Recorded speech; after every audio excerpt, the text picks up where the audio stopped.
Former Foreign Affairs Minister and the defence's sixth witness, Anifah Aman, today disputed what the previous witness had said, that former Saudi ruler King Abdullah had offered his financial help rather than it having been requested by Malaysia.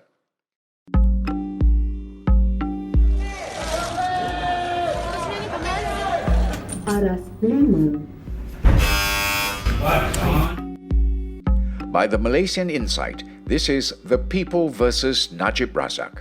Follow us into the courtroom where it all happens. I'm Patrick Teal. Dressed in a grey pinstripe suit with a matching striped tie, Najib looked happy as he arrived in court this morning. The handful of supporters who waited for him in the court lobby escorted the former PM up to the 5th floor where his case is being heard. Taking the witness stand today was former Foreign Affairs Minister Anifah Aman.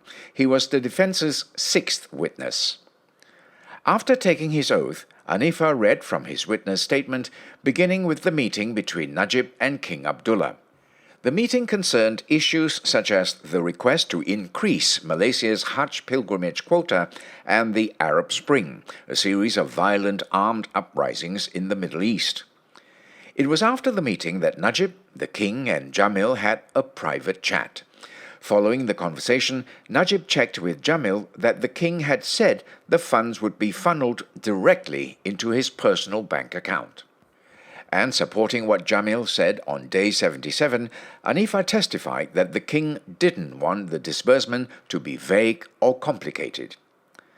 After telling the court that he was present during the conferment of a Saudi award to Najib, Anifah was done with his statement.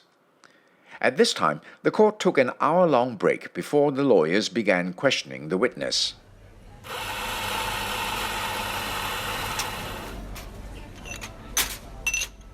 When court resumed, Najib's lawyer Shafi delved into further details about the meeting between the two leaders, asking about the financial assistance that the King offered.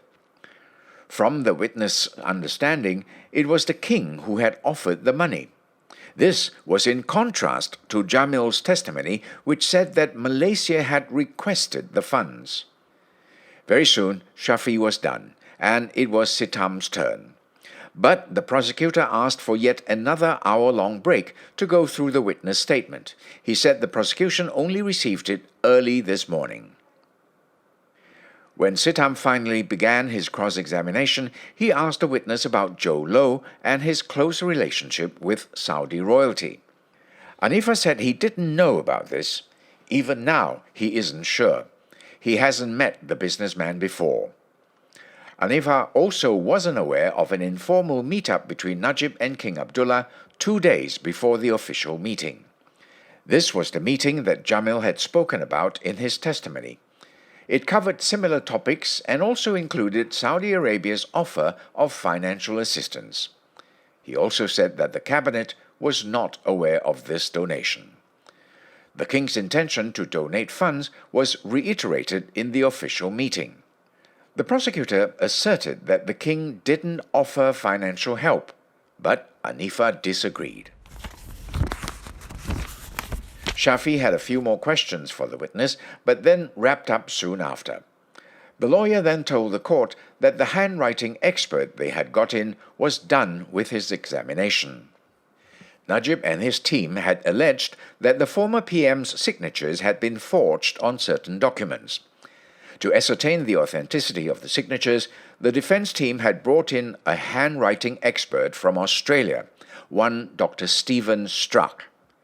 Shafi said his report would be ready by Wednesday, February 26, 2020. Judge Nazlan asked to be given an update on Monday, and the court was adjourned. The SRC trial will resume on February 17th.